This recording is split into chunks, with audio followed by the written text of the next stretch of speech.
In this video, we are going to see how we can loop over various arrays. So let's say there's an array given. We already know that using for loop, we can iterate over it.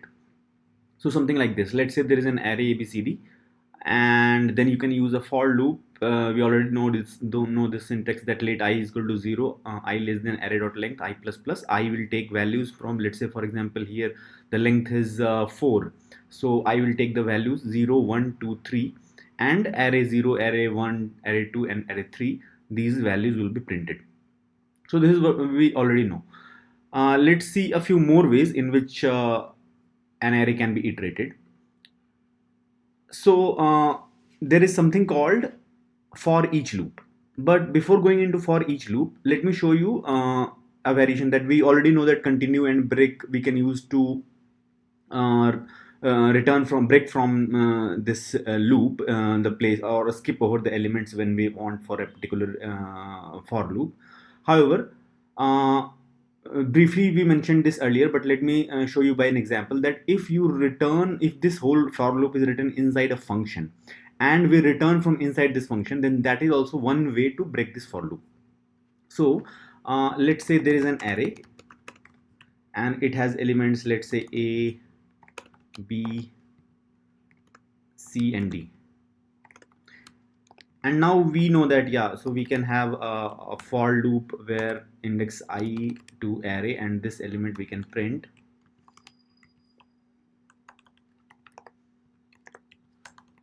and we will get this ABCD.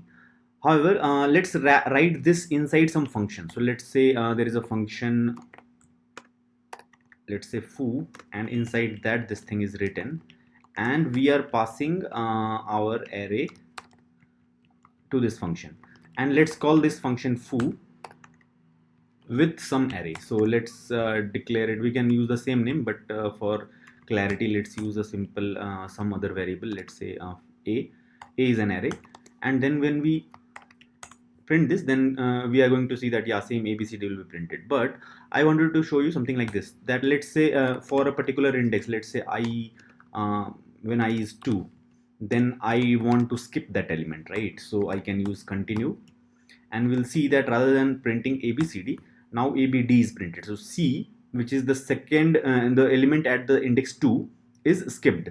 So this is index 0, this is index 1, this is index 2. So C is at index 2 when I is 2, which means that when we are iterating over index 2, then we are saying that continue that, which means that skip this loop. So that second, for I is equal to 2, after this line no more code will be iterated, and next it will go to the next iteration, which is I is equal to 3. So we can see that again I is equal to 3, D is printed, but C is not printed, right? However, if we do something like break, we know that when break is encountered, then not only that iteration is skipped, after that all the other next iterations are also aborted.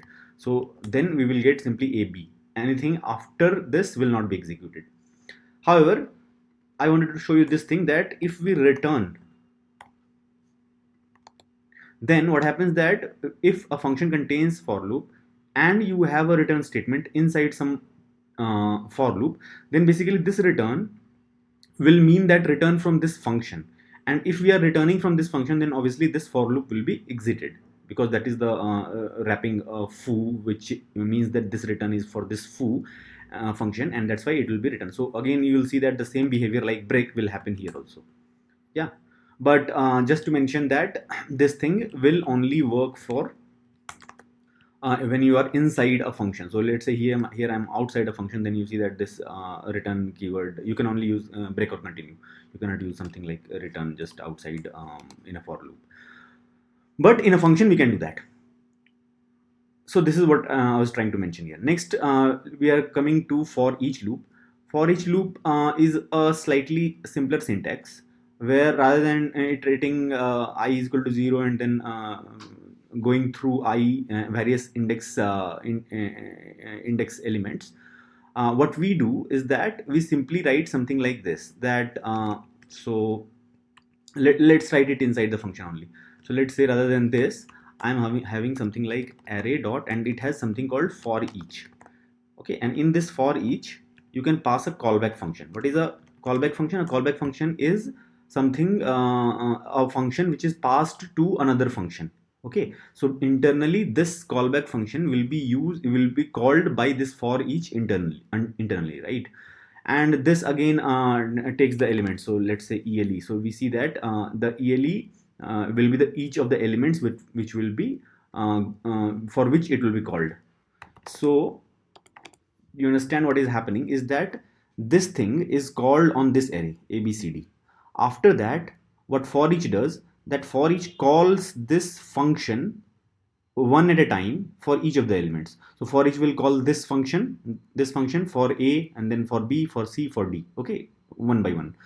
Now we see that the elements are a b c d, so we expect that a b c d will be printed, right? Let's see that. Yeah, so we got abcd, which means that this is one of the other ways to iterate over for loop. One more thing, actually, there is a second argument I to the for each callback function, where that is the index. So right now we don't need index, but yeah, you can see that you can print those indices like 0 index, 1 index, 2 index, and 3 index. So I represents indices, which is the second parameter of callback function of for each. And then if you need, we'll see in just a bit, we can make some use of this I. But in case you don't need, then you don't need to pass the second argument. But if you need this, then that is basically the index of the element. That's what I wanted to tell you. It looks simpler than for than normal for loop, which we discussed earlier. However, there are some caveats here, that this is actually there are some problems here. That, for example, continue and break don't work in for loop for each. So, for example, if I write something like which we earlier did, let's say I equal to 2, right? And for that I want to continue. Then you see that this is giving me a syntax error. So basically, continue cannot be used inside a for loop. Similarly, break also cannot be used inside a for loop, inside a for each loop. Sorry, break and continue cannot be used inside a for each loop. If you want those, then you have to go to a normal for loop, right? Not for each. However, we will later see that there are some other also constructs, which is for in, for off, those things. So there also break and continue work. But for example, in this particular example, what we are right now dealing with, for each does not support break and continue. That is the point which I'm trying to mention here. After that, but then if I want to skip here, then what will happen? How to go about it, right? So one way is that yeah, you can write something like that. Yeah, so if I is not equal to this, then only do this. That is one way to do that. That if I is equal to 2, then I don't want to run that, right? So then we will see that C is skipped because at index 2 C is there. That is one way. However, there is one another way also, which can be mentioned something like this, that what if I say that for I is equal to 2, simply return. I is equal to 2, simply return. Okay, and again this can be written in one line also. One in if statement, or in for that matter in any block, if you have just one line, you can avoid the curly braces and you could directly write like this also. So it will see that after if is equal to, and you can write this like this also. So it runs one statement after this if you don't put curly braces, right? So this is also fine, and this is also fine, in the same line also fine. But when we run this, then we will see that the same thing happens. That okay, essentially what we have done is that for C, which means that for index 2 I am returning, but you see that still D is executed, right? In the earlier case we saw that when we are returning in the for loop, then the whole thing breaked, right? Here it is not breaking. Why? Because this return is not for this foo function. Why? Because this return is written inside another function, which another function is this thing, right? So this function, this is also inside for each, the whole thing passed is a function, right? So this return basically means only it is concerned about this function. So when I'm doing return, then I am returning from this callback function, which means that this callback function will not be running for this particular index, but again it will keep on running for the next iteration. So that's why D is coming, and the whole thing will not break. So that's what we mentioned, that break and continue will not work. But apart from that, the for each loop, if you return somewhere inside the callback function, then that skips the iteration. That does not skip the whole for each loop, because it is a separate function altogether, and only the return is applying to this internal function rather than the whole for each. And even if the for each is written inside another function, that it does not bother. And in this case, you can very well write return even outside a function. Why? Because this return is now valid. Earlier we saw that if we simply do return in for loop, it was not valid. Here it is valid because now return is inside written inside this function, right? So we can very well write like this. Okay, fair enough. Now let's see something called for off loop. So for of loop is this syntax that there is an array, and then you can write this syntax for const ele of array, and then we will see that this can also iterate over the array. So let's take an example. So again, let's keep the same example in a functional way, and write for of, and then we can write that, let's say this variable is, let's say, v, and this we are iterating on array, right? And then we can print this v or item, any variable. You can name it any variable, right? So that is not a matter, but whatever variable you name, you have to use that only. Now you see that abcd is printed. In fact, it is the best of both worlds, which means that uh, unlike for each, we can very well write here something like this also: I is equal to 2, and let's say continue. Then you see that it will work fine. If I is equal to 2, yeah, so I is not there here, right?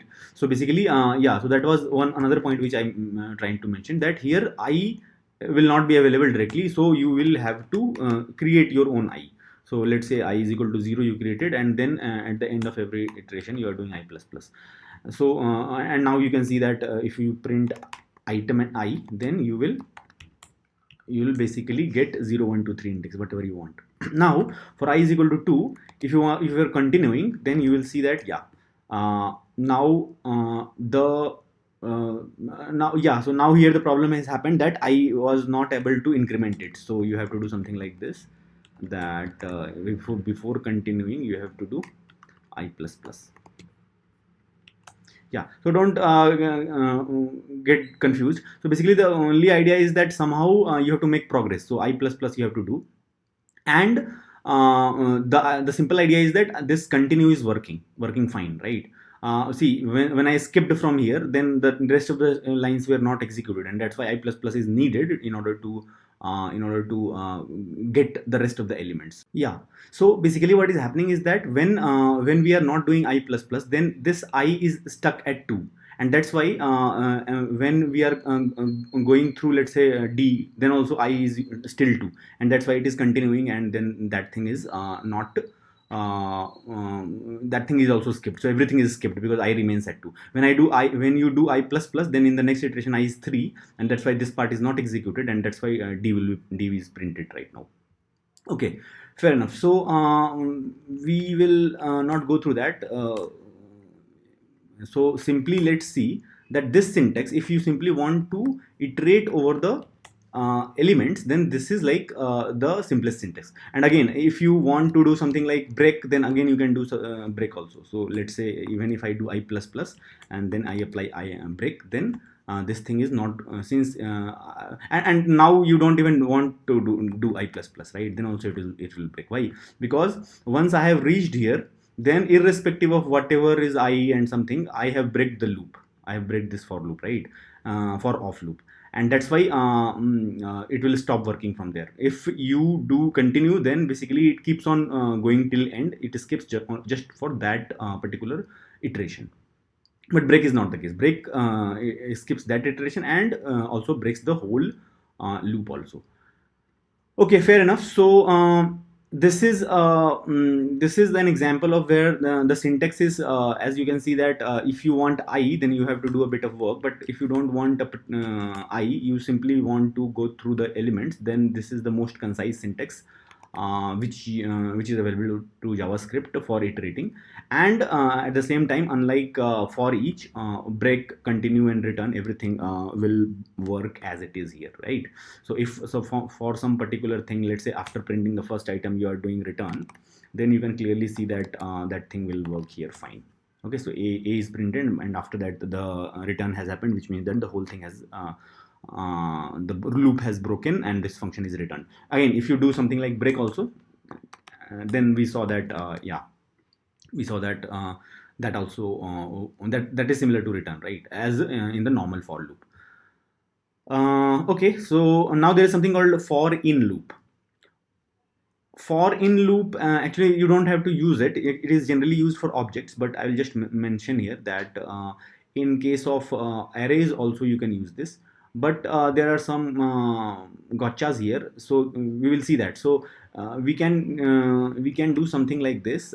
Let's say for, instead of off, I am writing for in, but in this case item is not returned, in this case key is returned. And what is key? Let's print that out, and let's remove this brick for now. So we'll see that yeah, 0 1 2 3 we are getting.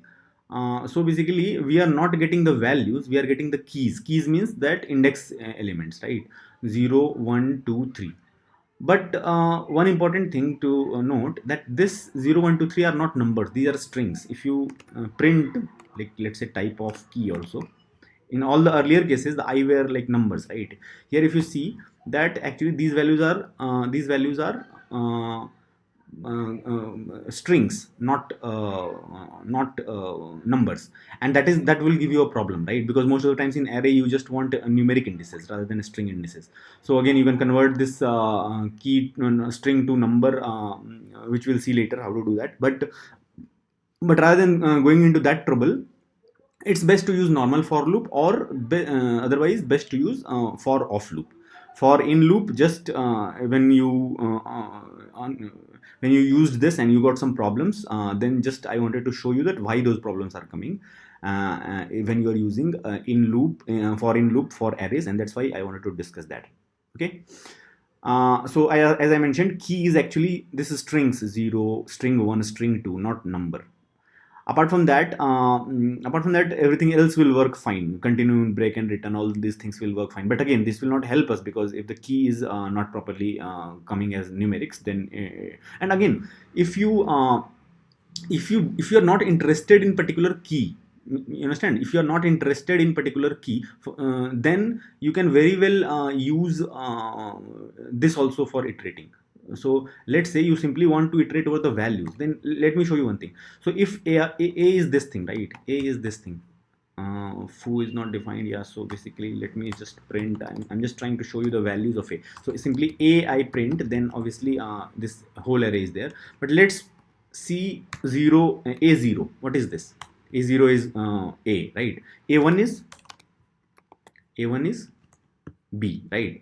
But let me show you this thing, that instead of 1, if I pass 1 as a string, then let's see what happens.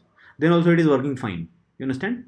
If I pass string 2, right, then also C is expected. So whether you pass number or string, in case of array indices, both are working fine. And that's why if we do something like this directly, that let's say we simply we are not interested in actual key values, right? We are simply interested in the values in the array, then we can very well write simply like arr key, and then this will work fine.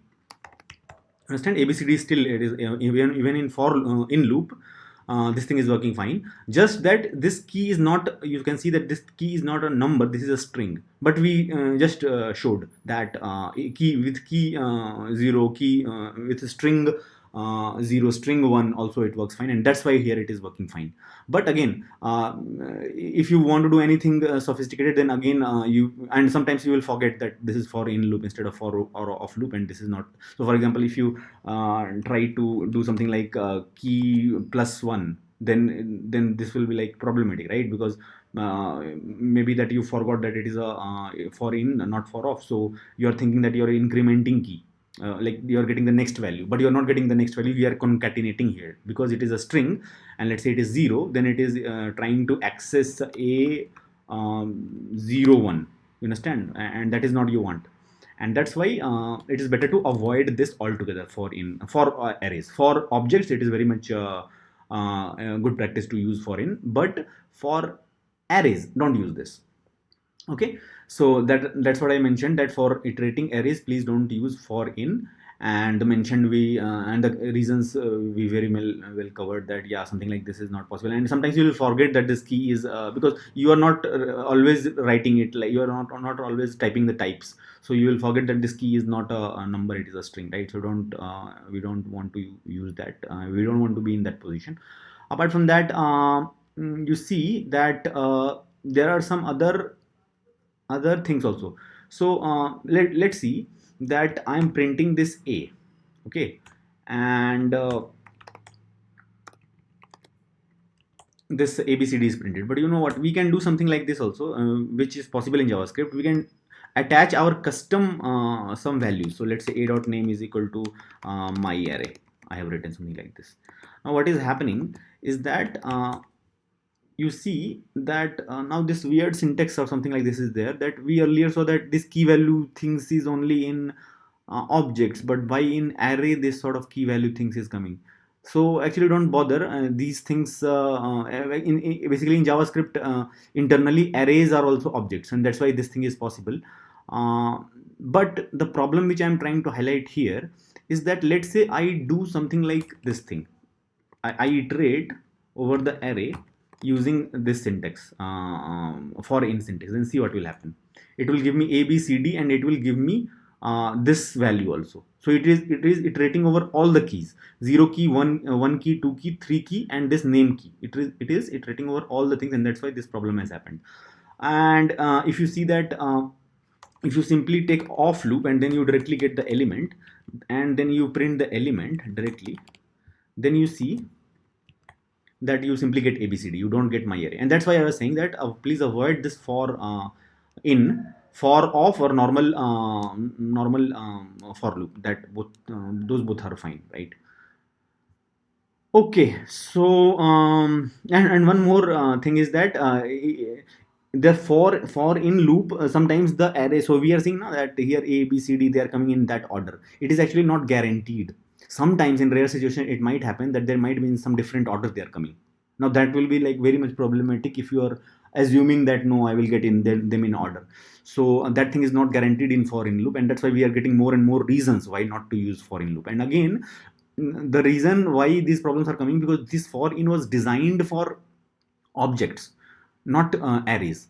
And again, everything is fine in objects. Why? Because key is a string. In objects, in fact, all the keys are strings only, right? Even if you write anything, even if it looks like a number, but actually internally in objects, every the values of the key itself are keys, and that's why this will work fine there.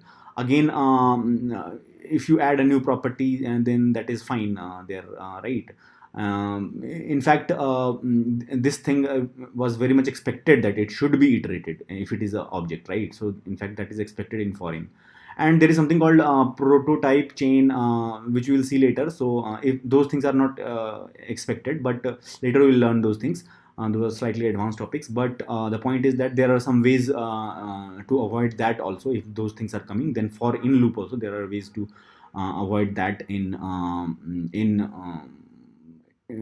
objects also. So first of all, right now you don't know the problem. So what is prototypal chain and what values can be? So for now you can ignore that. But just for the completeness sake, I have written these things here. That later, if you revisit this video, then and later you know those things, then you can very much at one place you are able to see that what are the different caveats involved. And again, the arbitrary order also does not matter, because in fact in objects there is no particular order of keys, right? The keys can be in any order. So again, the order is only is expected in arrays, not in objects, and that's why there also it is fine. So you can see, all in all, the whole this thing is designed for objects, and that's why we will try to avoid using this for arrays. However, the syntax works, and that's why I told you that why you should not use it here, but it works. So in summary, we saw that for of loop is the most concise way of looping through array elements. And if you want indices also, then simple you can use normal for loop, or for each also you can use. But if you use for each, then break and continue will not work. But if you want break and continue also to work, then use for of loop. And if you want break and continue to work, and as well as you want indices also properly, then you can use a normal for loop, right, for that. Again, there are many ways of iterating arrays, but whatever all the various ways are there, then just it is my job to explain that to you, so that whenever you see them such code in later, then you will generally follow just one thing. So you can just take that I will always use for of, and when I need indices I will use let's say normal for loop. Okay, so you can have your own convention, but somebody else has written some JavaScript code, you should be able to understand that, right? And that's why you should know that what is for in, what is for each, all those things. We saw that for each for in loop, time and again we said that we should not be using that for arrays, but for objects definitely we will see in the next video that that is a very much okay thing to do in objects. Again, the for of loop, again and again we are iterating over data, not keys, right? We are operating over values, not keys. Okay, so as you should have seen that when I put off, then I put element, and whenever I put in, then I put here key. And the reason is that for let's say this also, if I use off, then it will give abcd. If I use in, then it will give me 1 2 3 4, and that will be string, whatever. But again, in objects also we will see that if we do the for in on objects, then again these keys will be the keys of the object. Okay, so we'll see that soon. Next, for of loop is not only used for arrays, it can be used on any data type which is like sort of compatible with it. And it's called basically array like objects, which are like some iterators are there, strings are also there. So might not have mentioned this by now, but basically let's say you have a string, let xyz is equal to some hello. Then actually they are also they can be also accessed like arrays. So for example, I can write xyz, that is fine, right? But I can also write xyz in index 1, and it will give me the first character in the sense the indexing starts from 0. So h is the 0th character, e is the first character, and if you print this, then you get e. Okay, so what it means that now you can use all these syntax in for off also. So for example, you can write something like for off, and then you can have some let's say string character, and then here you can use let's say hello, right? And then again, this is for off, so this c will be like all the characters of the array. Okay, because they are basically the data of the thing, right? So HELLO you can, but again we are going to see it in detail later. But the point is that they can this for off is not just for arrays, they can be used for any iterables. We'll see later what is iterable, but and we'll also see what is map, set, these things. Again, I'm writing here because for off works on all of them. We have not studied everything right now, but it is a general concept. It is not only for strings, it is not only for arrays. That's what I wanted to highlight. And again, for off does not work on objects. Okay, so on arrays, for in, for off, everything is working, but I want to use always for off. In normal objects, for in works, but for off does not work. And there are some other ways also to loop over it, but we'll see that in the next video. Right now, for off does not work on plain objects because plain objects are not iterables. And many times you will see that many places it is written plain old objects instead of simply objects. Why? Because actually when they are saying plain old objects, actually they mean that we are talking about something like this. We are talking about something like this, normal key value pair. So let's say foo bar, right, a5, whatever, right? So normal key value pairs are there. This is called object, but in but many places plain old object is written just to emphasize that we are talking about this. not some other data types which are also object. So for example, let's say I have let's say ARR is equal to 1 to 3, right? Then if you print the type of OBJ and you print type of ARR, okay, then you will see that both are object. So internally arrays are also internally objects, right? But when we are saying plain old objects, then it means that we are talking about normal objects, right? So this is just a standard term used in JavaScript world. And again, there are some nuances to it, which most of them I have covered here, but there are some online references which you can go through for a better look at it. Okay, that will be all for this video. Next video we are going to see how we can loop over objects. In this video we have seen how to loop over arrays. Next we will see how to loop over objects.